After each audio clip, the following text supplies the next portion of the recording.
आज की एपिसोड में एक और बहुत इम्पोर्टेंट मैटर। इनफैक्ट मैं अब इंशाल्लाह I am going to mention number of things जो हम इग्नोर करते हैं, निगलेक्ट करते हैं, जिनके कॉन्सेप्ट्स हमें वाजे नहीं है, जिसकी वजह से हमारी लाइफ में बहुत से प्रॉब्लम्स आते हैं, स्पेशली यूथ में। तो इंशाल्लाह ताला I am going to discuss this topic in this class. ये टॉपिक है हलाल और हराम का। थिंग्स दैट मैटर में हलाल और हराम बहुत ज्यादा मैटर करता है। अब अनफॉर्चुनेटली आज के मटीरियलिस्टिक दौर में, आज के ऐसे दौर में जब कोई भी इस तरफ ध्यान नहीं देता हलाल क्या है हराम क्या है, बड़े कम लोग हैं, अल्लाह ताला उन्हें महफूज रखे, अल्लाह उन्हें इंक्रीज करे ऐसे लोगों को।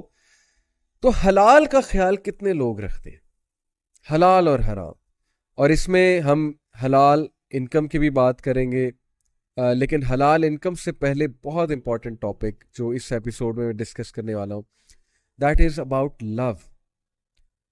ये जो रिलेशनशिप्स आजकल कॉन्सेप्ट है ना रिलेशनशिप्स का, और टू बी ऑनेस्ट 8-9 साल अल्हम्दुलिल्लाह हो गए हैं यूथ से बात करते हुए, काउंसलिंग्स करते हुए, और दीन में आए अल्हम्दुलिल्लाह 2007 में। 2007 से लेकर अब तक 13-14 साल हो गए। तो जितना मैंने देखा है अपने इर्द गिर्द के लोग को, उनसे बात करके, यूथ से बात करके, I think this is one of the biggest problem for youth. मैं किस चीज़ की बात कर रहा हूँ?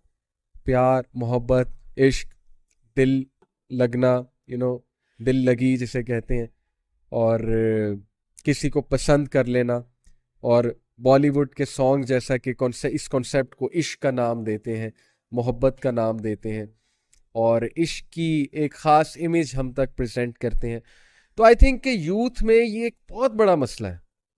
अब मैं इसको मसला क्यों कह रहा हूँ, क्योंकि ये तो इवन सॉन्ग्स इस चीज़ को मसला कहते हैं। इब्न अल कय्यम ने तो इसको एक डिजीज का है, ये it is one of the diseases of the hearts obviously, because it makes you very uneasy. इसकी क्या टाइप्स हैं, इंसान इस तरफ क्यों जाता है, इसके पीछे क्या साइकोलॉजी है, इस्लाम में इसका क्या स्टेटस है लव बिफोर मैरिज का, if that is love actually. पहली तो बात है कि ये कैसे डिफ्रेंशिएट होगा कि ये लव है या ये लस्ट है या ये पैशन है या ये इंटीमेसी है, व्हाट इट इज, ये कौन डिफाइन करेगा? ये भी बड़ा इंपॉर्टेंट क्वेश्चन है। और जब लव हो गया है किसी से, जाहिर है कि दिल लगा लिया है किसी से, कोई पसंद आ गया है, तो फिर उसका क्या है हुक्म इस्लाम के हवाले से, और किस तरह से स्टेप्स लेने चाहिए और क्या करना चाहिए, तफसीली बात इंशाल्लाह ताला करेंगे। And we will also discuss some disastrous consequences जो लोग इस डिजीज़ का शिकार हो जाते हैं। यहाँ पे मैं डिजीज़ बेसिकली इश्क की उस कंडीशन को कह रहा हूँ जिसमें इंसान बिल्कुल खो जाता है, अपना आप भी भूल जाता है, और जाहिर है अपने इर्द गिर्द के लोग को भी भूल जाता है, और उसे कुछ समझ नहीं आती। आप उसमें सेंस डालने की जितनी मर्जी कोशिश कर दो, उस बंदे में सेंस नहीं डाल रही होती। So it's very difficult counsel such a person who is afflicted by such a condition.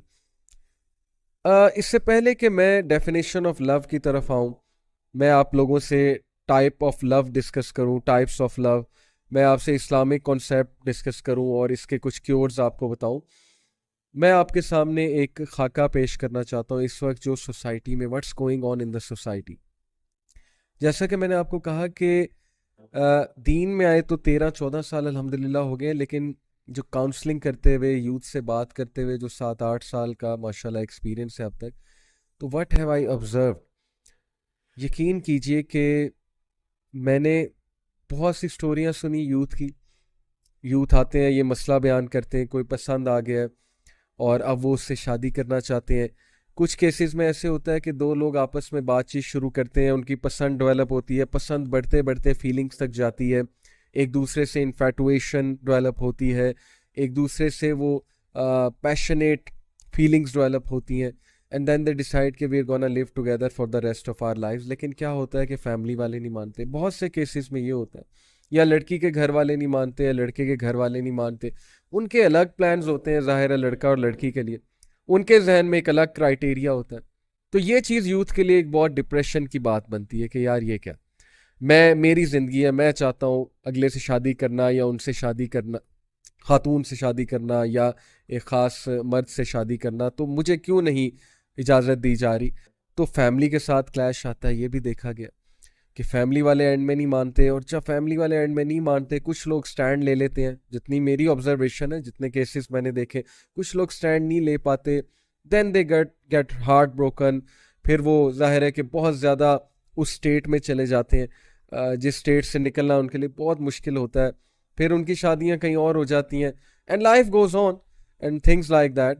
तो एक तो चीज़ मैंने ये ऑब्ज़र्व की। दूसरी जो चीज़ मैंने ऑब्ज़र्व की कि लिटरली लोग ने अपने कैरियर्स ख़राब कर दिए इस चीज़ के पीछे।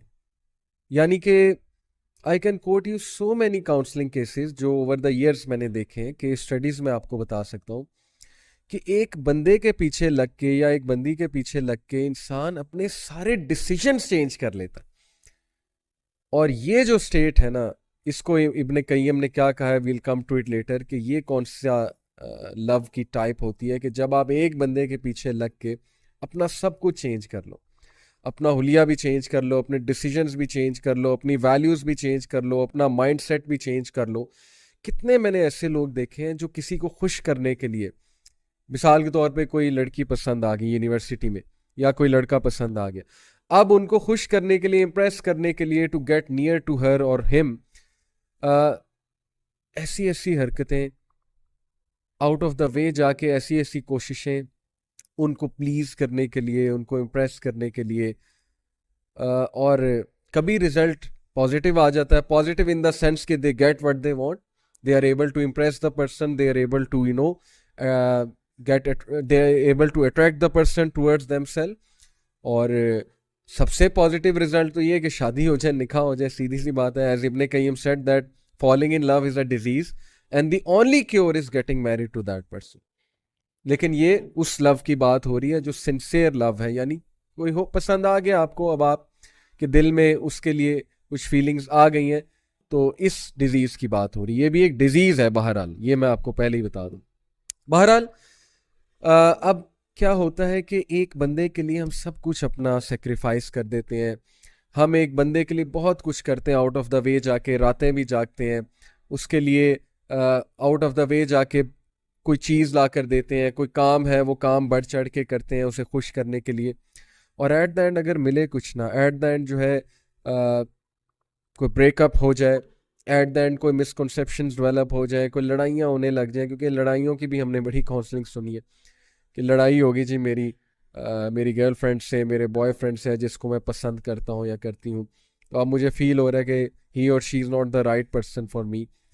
तो ये भी होता है, और उसके बाद फिर बहुत डिस्ट्रेस डेवलप होता है और कन्फ्यूजन होती है कि पता नहीं should I proceed with that person और नॉट।